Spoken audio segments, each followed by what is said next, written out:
Hey guys, a lot of you have been telling me, get one of these easy drain valves.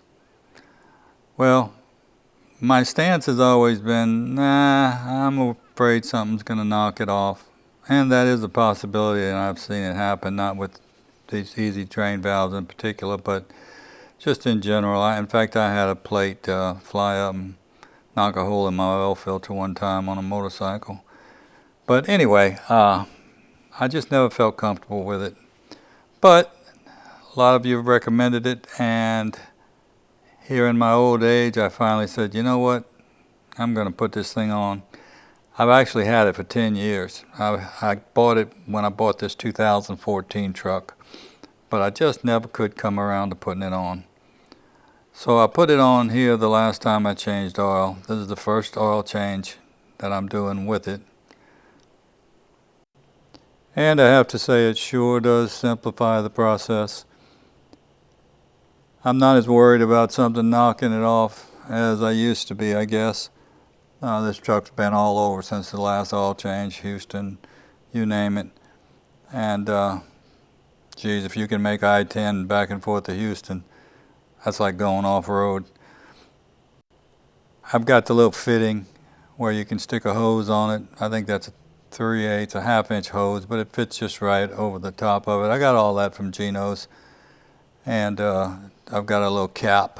I don't know if you saw it sitting on the cardboard here a while ago, but the little cap, once I finish draining the oil, I can unscrew the little fitting that the hose goes on and put the cap back on. It may not be that much, but it seems like it's knocked off 15-30 minutes off of my oil changes. And this is where I set my oil filter down after I unscrew it from the adapter. Instead of just dropping it down into that black hole, I just set it into this little thing I made here. I dubbed it my third hand. I've got a video on it. I'll put a link in the comments if you want to look at it. Most of you probably already seen me use it before, because I've got several oil change videos. But it works really well, and I keep forgetting it in there, so I just leave it in there now. Instead of that crazy funnel looking thing that Ram has on the bottom there, that doesn't work, by the way. You'll end up with oil all over the steering linkage and everything else with that.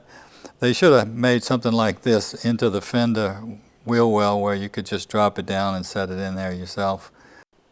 But it works good for me. And I just put that cap that I got from Geno's. It's just a blue cap. I know you've all seen them. I just screw it on there and pull it right out of there. And then I load my other one with some oil and stick it back in. It works out good. But if you saw my last video of my workshop, which was actually made a long time ago, it's much cleaner now, right? You know I'm a very organized person. And I like to try to be organized when I change my oil. That's why I got these little tools and stuff that I've set up, you know, to make it as easy as possible for the old man with his old shaky hands. So yeah, this is yet another evolution in my oil change process. I started off using a plastic bag, dropping the oil filter into a plastic bag.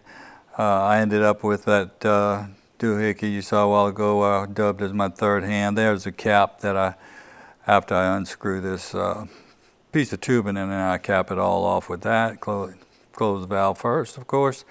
Some people have said they worried about, well, does it leave any oil, residual oil, up in the pan because it may stick up into the pan, but I'm not too worried about that. You can see that the pan is kind of recessed anyway, so I don't think it really matters whether it does or not, because that piece is higher where the plug is than the rest of it. So what I'm saying is there's going to be some left behind anyway. Some people let their oil drain overnight and stuff like that, but even I am not that anal. Appreciate all your comments and the help that you guys have given me in the comments and other ways, and until next time, adios.